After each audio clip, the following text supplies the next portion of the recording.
Thanks for tuning in to the Drive On podcast, where we are focused on giving hope and strength to the entire military community. Whether you're a veteran, active duty, guard, reserve, or a family member, this podcast will share inspirational stories and resources that are useful to you. I'm your host, Scott DeLucio, and now let's get on with the show. Hey everybody, welcome back to the Drive On podcast.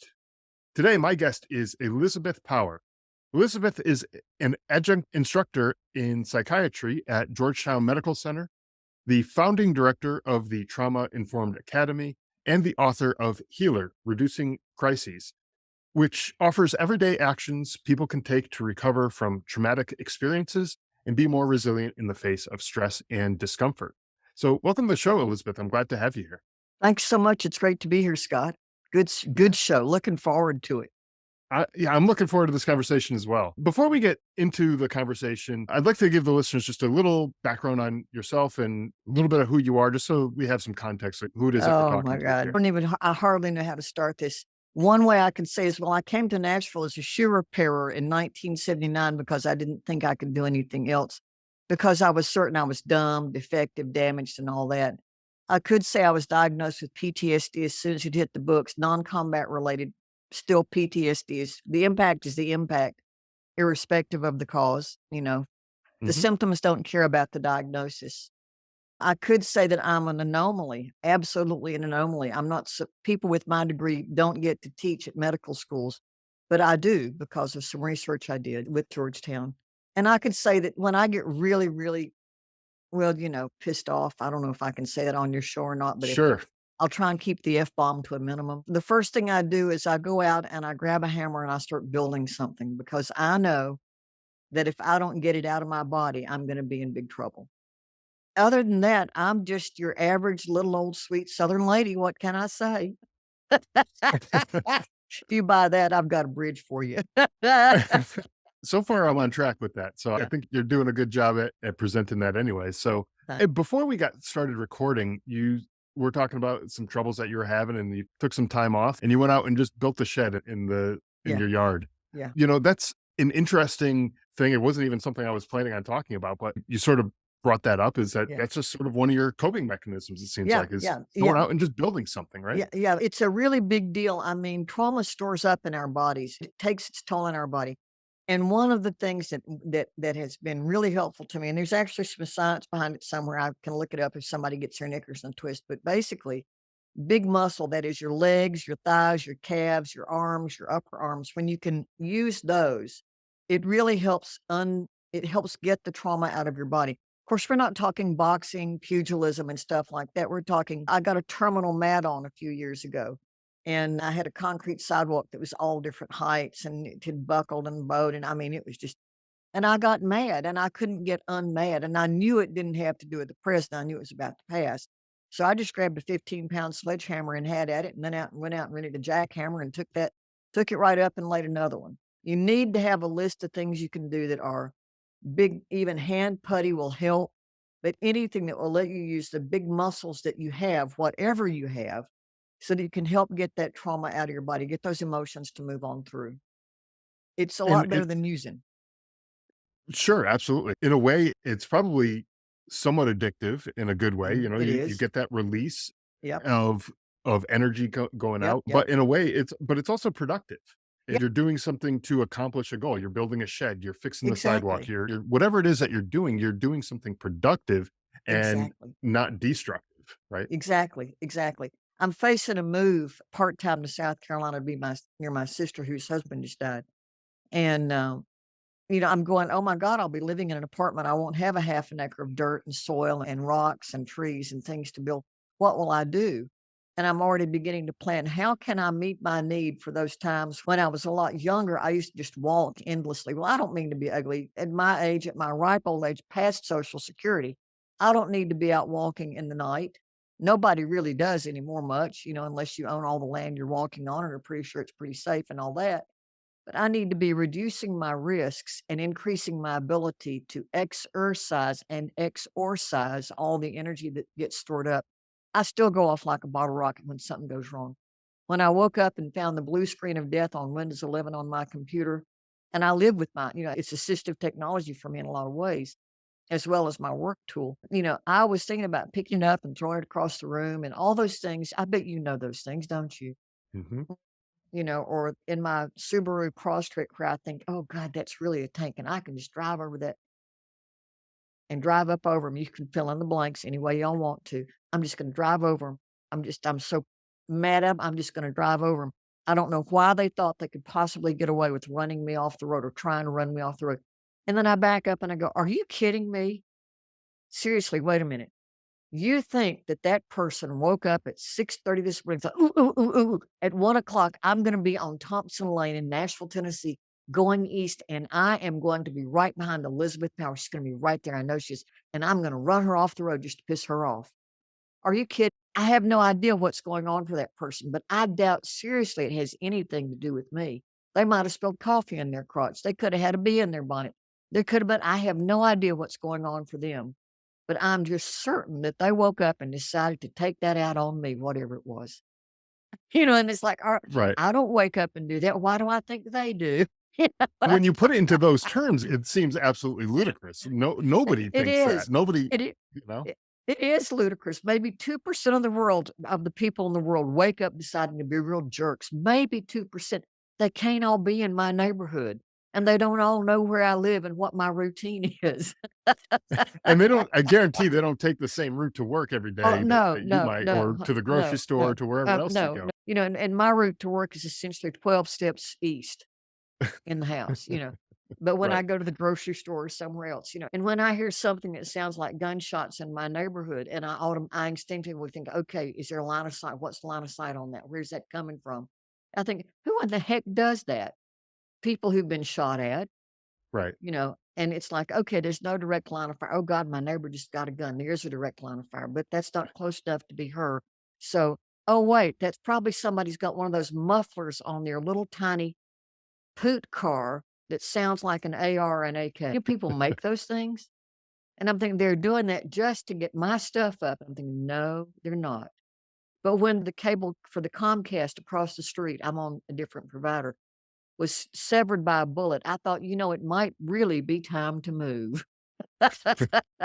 So That is true. Yeah, that's a it's good the thought. constant process of assessing what is a real risk and what is a risk that I'm making up that's left over from something else I've experienced somewhere else in this country or in this world where it's extremely hot, if you get my drift. No, absolutely. And so on this podcast, I try to bring on guests with different perspectives, Yeah. different methods of maybe treating various issues, even Yeah. different just points of Yeah. view on Yeah. how they approach Yeah. things. And I love how you brought that up. People don't generally wake up thinking to themselves, okay, I'm going to go at 1 o'clock this afternoon and just totally ruin this person's day. Generally, that's not the way most people operate, right? And that's a great perspective to have. Unfortunately, sometimes we don't think about things in that manner, right? But generally, I try to have people on the podcast like yourself who have different ways of dealing with these issues that the listeners may be going through. And Thanks. Yeah. I want to talk about the Trauma Informed Academy Sure. and the work that you do through there, because it seemed really interesting to me in how you are approaching care for traumatic experiences. Well, thanks. I really appreciate that. I mean, first of all, if you think, and this is a big general question, it's designed deliberately to diffuse some of the energy around trauma. If you think about a traumatic experience as anything that is so overwhelming that you think you might die or lose your mind or be badly injured, can you name me one person who hasn't had something like that happen to them? I mean, maybe a newborn baby, but outside of that, I don't mean to be ugly, but I think squeezing through the birth canal is a piece of cake. You better think several times again, buddy. that's true. I've That never is true. seen one want to go back in and come out and do it again. Whether it's medical or natural disaster or combat or crime related or, I mean, things besides abuse and neglect and horror. This is the part that's so hard for all of us to understand because I want to be special. I want my trauma to be the only trauma like my trauma in the world. And honestly, it ain't. I got kids up the street who were once part of the Lost Boys of Sudan who love fireworks. I got a guy down on the cul-de-sac who's Vietnam era who spends his July the 4th in a closet. I always want to take him a macaroni and cheese kit. And it's like, it's the same thing. We have great fireworks. So what's up with these two people who are both two sets of people, the Vietnam era guy and the Lost Boys from Sudan, who are both combat exposed, and here I am in the middle, and we won't even go into my history. What's up with this really different response that they have? Well, the truth of the matter is, it doesn't matter what the name of the event is. It does not matter, because I assure you, to a 2-year-old who thinks that the world is coming to an end, it's just as devastating, especially developmentally, for them to think maybe nobody's going to feed me, or they've got to have some kind of life-threatening surgery or something that to them, where they are and their body with their access threatens them. It's no different than it is for someone who's just been hit by an IED. It's no different. And that's a hard pill to swallow. Right. And like you mentioned earlier, the symptoms that you experience don't really care so much about where the trauma came from. Right. Right. Exactly. Exactly. And the thing is, it's not, now I'm real funny about this, and this is a long conversation. It's about what happens to us, not what's wrong with us. I don't even talk about treatment. I talk about adaptation. Because every quirk, every awful behavior that I developed, and everything that I would call symptomatic of my distress, it's not something I got from a virus or an infection or a bacteria or a tumor, or it might be from a knock in the head, but there's a whole separate thing with TBI and trauma. It's because of something that happened to me. Don't make criminal behavior or difficulties illnesses. They're things that happen to us. And when we begin to realize it's not an illness that we are trying to manage, it's a set of symptoms they're adaptations, extreme adaptations to things that have happened to us. How can we tune those down and turn and change them?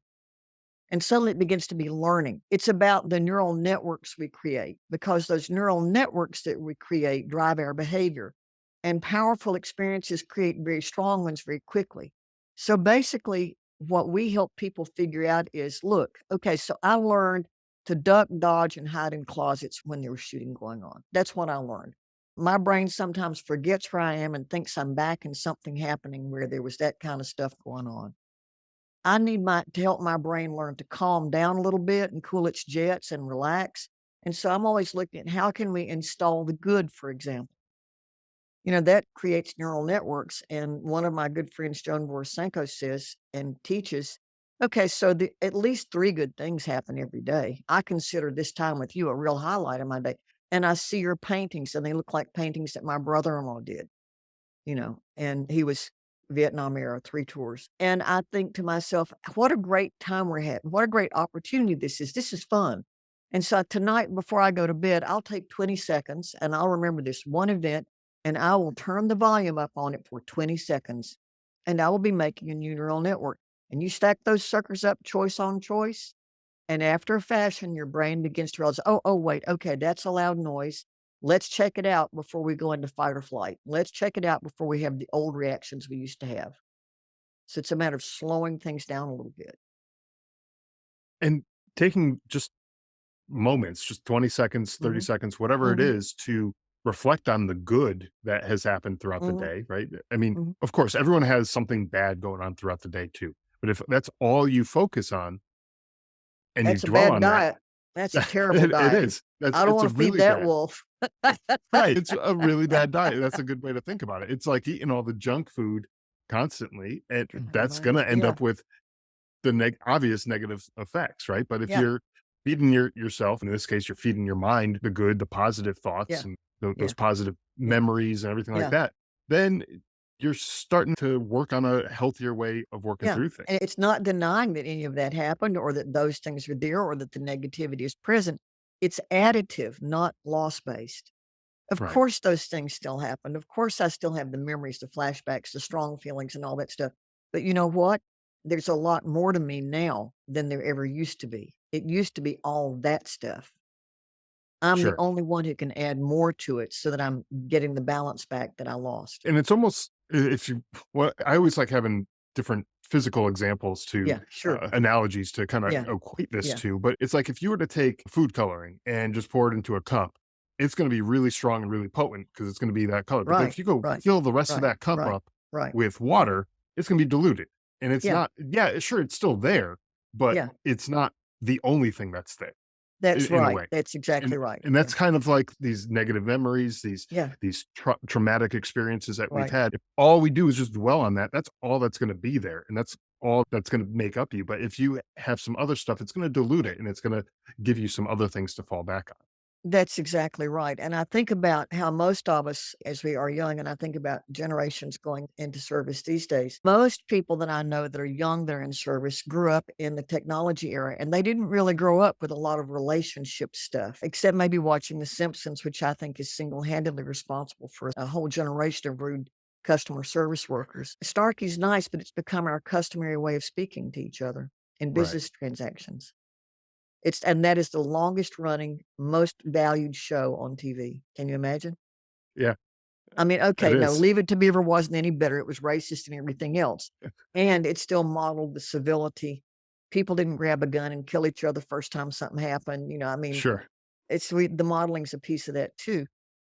What happens for us is, which is so cool though, is that as we begin to say, "Oh, okay, I've got interconnections I can use," and this is one of our key things, is helping people find connections.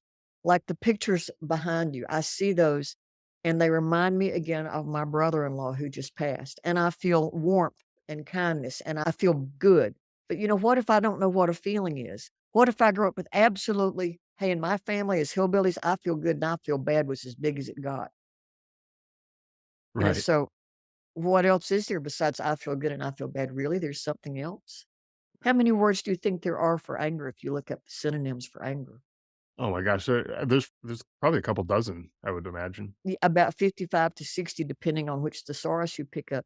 And when you begin to look at the feelings that we're afraid of, that you're afraid of, and anger is, as a woman, anger is one of those things. It's like, people can't get angry with me, so I would just space out in the face of it. If I don't know the difference between feeling annoyed or distressed or perturbed or being infuriated or being enraged or having a cataleptic fit or a hissy fit, if I don't have some sense of what are all these feelings on this menu, I can't possibly even own one. So, how do I learn those? Well, I didn't learn them when I was experiencing overwhelming experiences. I'll tell you that, because my brain was doing what everybody else's does and just trying to keep me alive. It didn't have room for all that nicety. So, as I began to tinker with that, I discovered things like the research on where people feel emotions in their bodies. They're actually colored charts that are now normed and fairly reliable. And if you Google or search, "where do people feel emotions in their bodies?" you'll find this and look for images. You'll find this whole set of images that look like heat maps. They're not heat maps. The yellow and the red indicates for a person where people felt activated, and the blue and the black is where people felt deactivated. But you can suddenly say, "Well, is that what am I feeling in that part of my, do I match any of these?" And so it's like suddenly my experience of emotions begins to expand in a time when I'm not freaked out.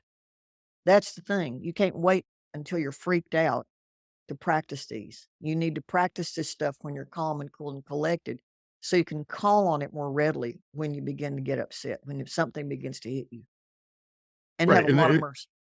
it's like, practicing anything. You don't go to the World Series and pick up the bat for the first time. No, sir, you You need sure don't. and first off, you wouldn't make it there if that was the case, but it wouldn't be an advisable way to do it anyways. No, You it's would need not. to practice in a much less stressed environment Yeah. when, all the When the pressure's off. yeah, exactly. When all Yeah. the pressure is there, Right. you don't wanna be there just Right. trying to figure Right. it out at Right. that moment, right? You're trying to enlarge the pond. You don't wait to repair the dam or build the dam higher until it's overflowing. You do it when the water's down. Yeah, And exactly. this is just common sense, but because we live in a world that is oriented towards a medical model, we tend to lose that. We tend to lose sight of all the learning that we can do to balance things out. And that's where the Trauma Informed Academy comes in. After teaching this stuff for 20 plus years, people kept saying, "We really want you to put your stuff together because you talk about power and you talk about issues that people don't want to talk about, but you don't talk about trauma a lot." I said, "That's right. I don't have to tell all the gory stories to make a difference in them." So walk us through what end user kind of walks through this Sure. program. What do they experience when they go through this? Well, the first thing is they experience a combination of text and video and downloads. And if they choose, there's training calls they can come and jump in on to find out, like, why would we teach an impact based definition? Well, part of it is because, for example, we get caught up in the trauma Olympics. Oh no, no, no, mine's worse than yours. Oh no, no, no, I've got more than you. And then suddenly we're ticking off all the events that have traumatized us and seeing who gets the gold medal.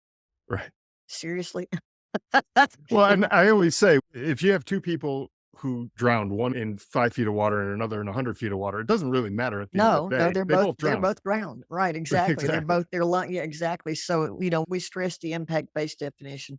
And we talk about the origins of trauma and its history across time. In the big version in the history, we also talk about the history of care across time, going back to Hippocrates and the 1,000-yard stare that we often see. You see it in rescue pets, you see it in people. It's fairly universal. It's that stare that says, I can't afford to be here, but my body's left behind. Mhm. And then as we work through the model, we develop the trauma responsive system, which looks at the elements that overlap between emotional intelligence and trauma recovery, using trauma psychology and using sociology and education and a lot of different fields that a lot of people don't look at. And ironically, if your listeners have kids who are in elementary or primary grades, they may be taking social emotional learning where they're learning how to manage their feelings and learning how to be kind to each other.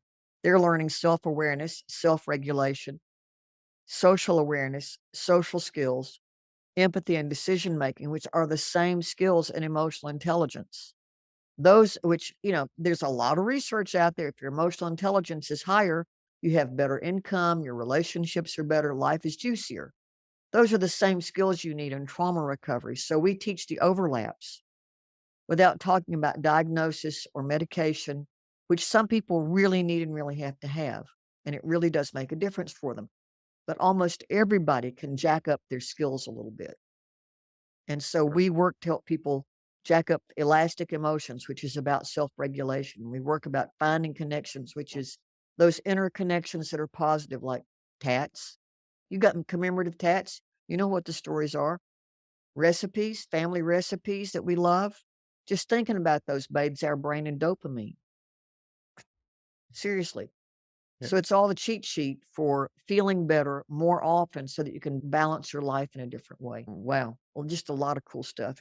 And it makes sense to what you're saying too, how people who are better with their emotions, Yeah. regulating their emotions and things tend to be more successful too, because Yeah.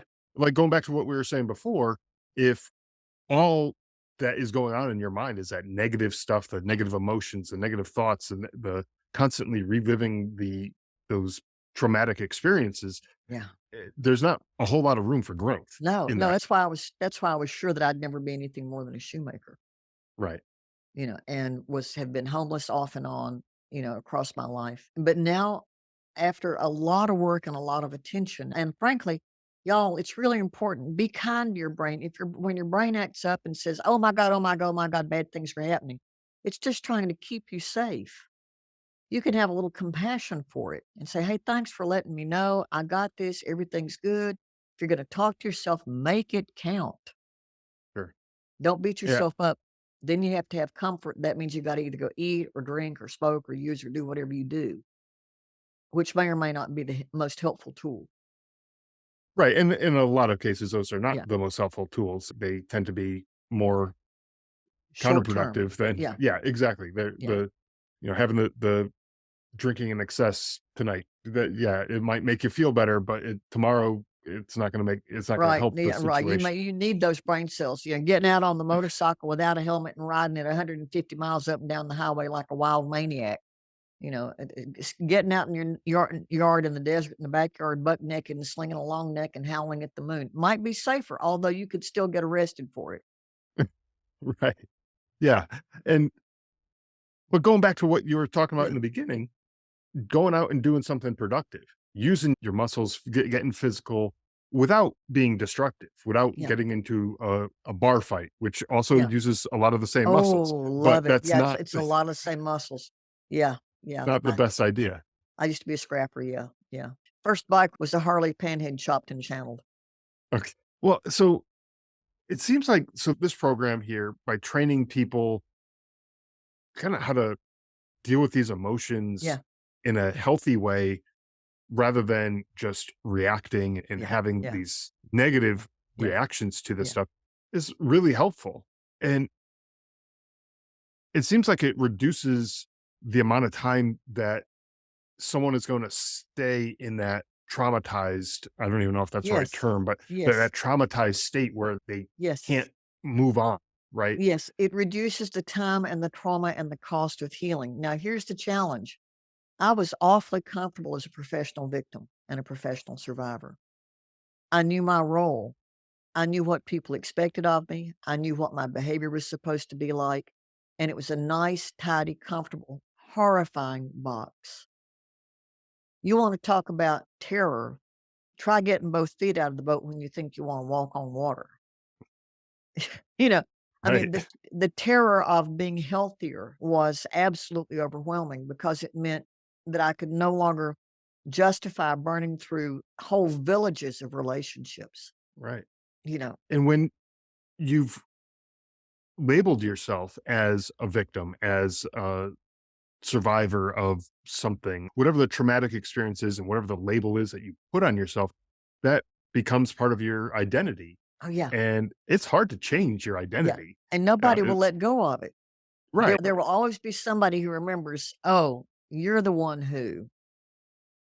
Now, let me give you all the best answer in the world. If you're changing your life and if you're stacking your choices to the positive towards more productive choices, and somebody says, "Oh my God, aren't you the one who?" Your best answer is to smile broad and say, "Oh yeah." And if you just knew the rest, that and so much more.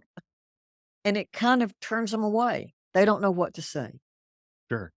Yeah. And that's a good response too, because there is a whole lot more. And Yeah. just like that cup of water that I was talking about before and filling Yeah. it up and diluting the Yeah. negative that's Yeah. in there, Yeah. there's a whole lot more to all of us. Yeah. Yeah, we've all experienced something traumatic at one point or another to varying degrees of I nearly Mhm. lost my life to Yeah. that was a really close call and it was a scary experience. But regardless of the degree of trauma, we've all experienced something Yeah. and shouldn't define us. No, it shouldn't. Although if you in some ways, if you think about it, it does. I mean, I do a lot of work with faith communities as well, and every origin story is full of trauma. Yeah. Every origin story, if you think about it from the point of view and the people in the story, would overwhelm them to the point they probably couldn't cope. Mhm. I mean, we're not talking about the barista said, "Oh my God, I've been traumatized. They made me taste lemonade and coffee." It's like, no, no, no, baby girl. You might have been disgusted. You might not have liked it, but chances are you didn't think you were going to lose your mind or be badly injured or die. There's a Right. criteria there. And the thing about childhood is that we oftentimes might not know those things that have affected us that way, or we might. It doesn't have to be what we all think about, which is abuse and neglect. That's a sociological artifact from when we began to call things trauma Mhm. and when we began to change labeling. If you go back to the Vietnam era, that was really when we began this whole journey because the guys would come home and it would be perilously clear to anybody around them that we couldn't deal with this as if it was a broken brain. What we had to deal with this was as if it was adaptations in context. Sure. And when we began to look at the reactions of post traumatic stress as reactions that are out of context, we began to make a lot more progress. But that doesn't fit well with a medical model that is driven by medication and treatment. Mhm. Treatment tells us that there's something wrong with us that we have to fix, not something that's happened to us to which we've adapted and need to adapt again. Interesting. Yeah, I don't think I've ever really thought of it that way because I mean, quite frankly, a lot of the research that's out there is talking about treatment Mhm, options, be it mhm. medication or talk therapy or whatever the Yeah, thing is. But that adaptation is, I mean, it's probably a smart way to look at it too, because whatever it is that happened.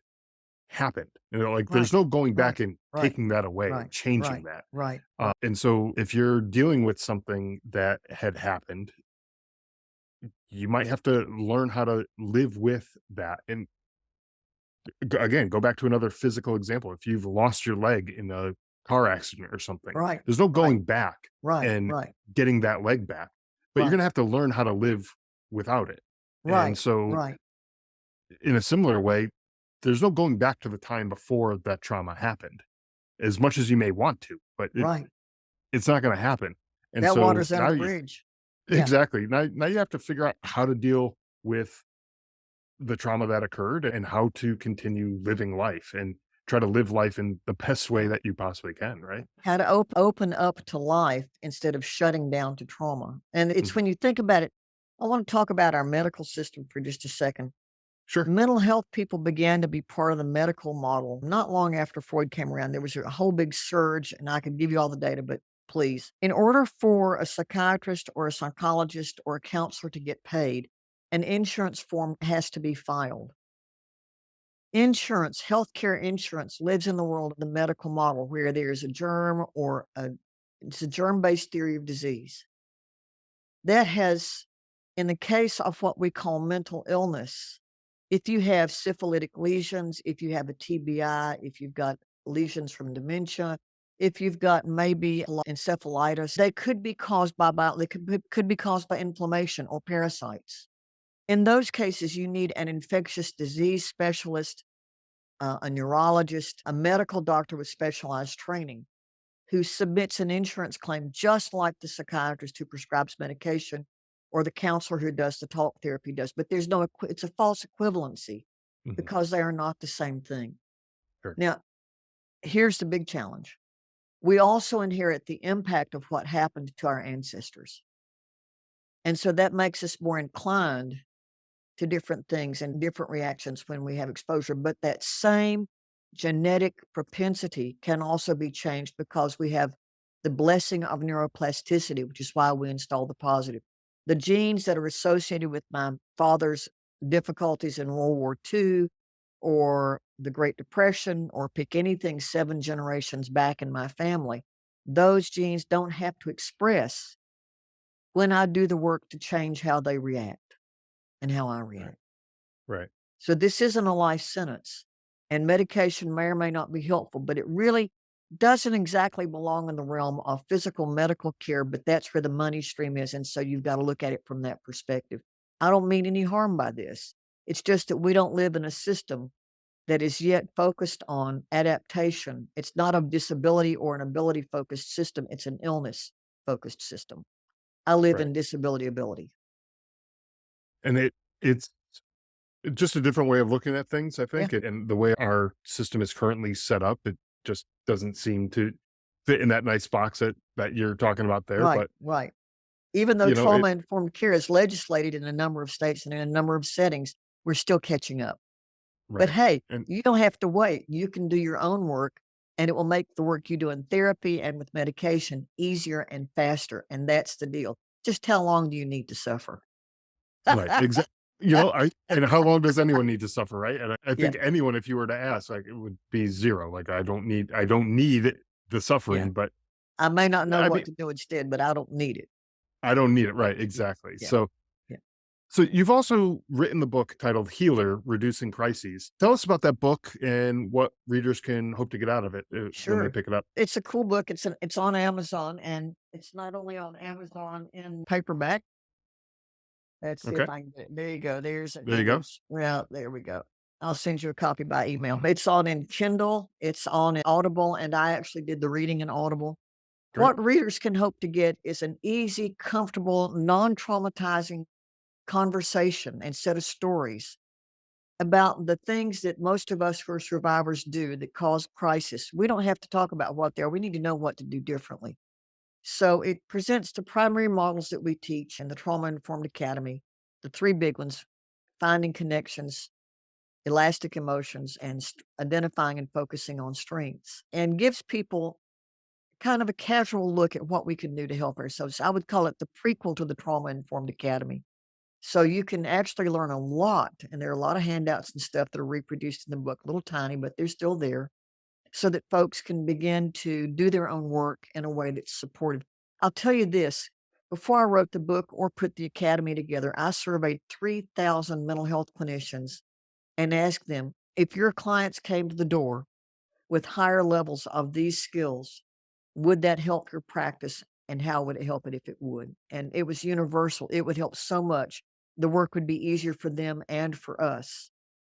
And as much trauma as we have, anything people can do, like grabbing a copy of the book or signing up for the Trauma Informed Academy, will make it a lot easier for them to do the work that they're doing to rebuild life and to build a new life after something difficult Well, happens. that's great. And I think a good starting point for anybody, kind of low risk, low barrier to entry here, Yeah, is getting a copy of the book and reading through or listening to the sure. book, or whatever they feel most comfortable with, and just seeing how that helps them. And Yeah, even if it isn't 100% getting them across that goal line, maybe that's, like you said, kind of the introductory to the Trauma Informed Academy, and will help them get into transition into that way of thinking a little bit easier.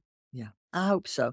What we found is that when folks begin to realize, as far as I've come, I'm always going to have that far to go again. This isn't a race.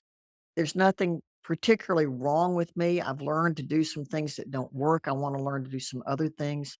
When we become students, haumana in the Hawaiian language, when we become haumana of our own lives in that way, we find that we have the reins back in our hands instead of our lives having the reins in its hands.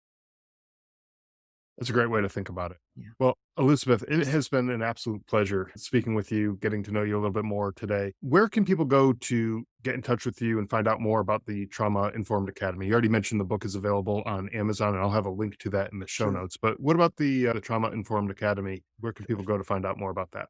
It's really easy. My primary website is elizabethpower.com, and you can go and you'll find a link to trauma there. If folks want to go straight to the academy and what we're offering right now, they can go out to traumainformedcare.com, and there'll be links on that page. Excellent. And And let me offer oh, them a little gift. You ready? okay. Yeah, If you please. guys want a month of free access to the Trauma Informed Academy, you can go to traumainformedcare.com/guest and sign up. We're putting that together today, and we'll give you a month of free access. Downloads Well, and everything, same as everybody else would get. that's excellent. And I do appreciate that. And I'll have a link to that specifically in the show notes so that people Sure. can check that out. So traumainformedcare.com/guest. Check that out. Again, the link will be in the show notes. Elizabeth, again, thank you so much for coming Thank on. you I so really much. do appreciate your perspectives and your point of view on dealing with trauma and kind of bouncing back after the traumas that we all inevitably are going to face in our Yeah. lives, right? Yeah. And the cool thing is it makes for stronger families, healthier people, and more fun in the long run. It doesn't matter what the name of the event was that temporarily snatched your world, you can get it back. I promise. And I'll leave all the rest unsaid for later. Excellent. Thanks again. Thanks, Scott. Thanks for listening to the Drive On podcast. If you want to support the show, please check out Scott's book, Surviving Son, on Amazon. All of the sales from that book go directly back into this podcast and work to help veterans in need. You can also follow the Drive On podcast on Instagram, Facebook, Twitter, LinkedIn, YouTube, and wherever you listen to podcasts.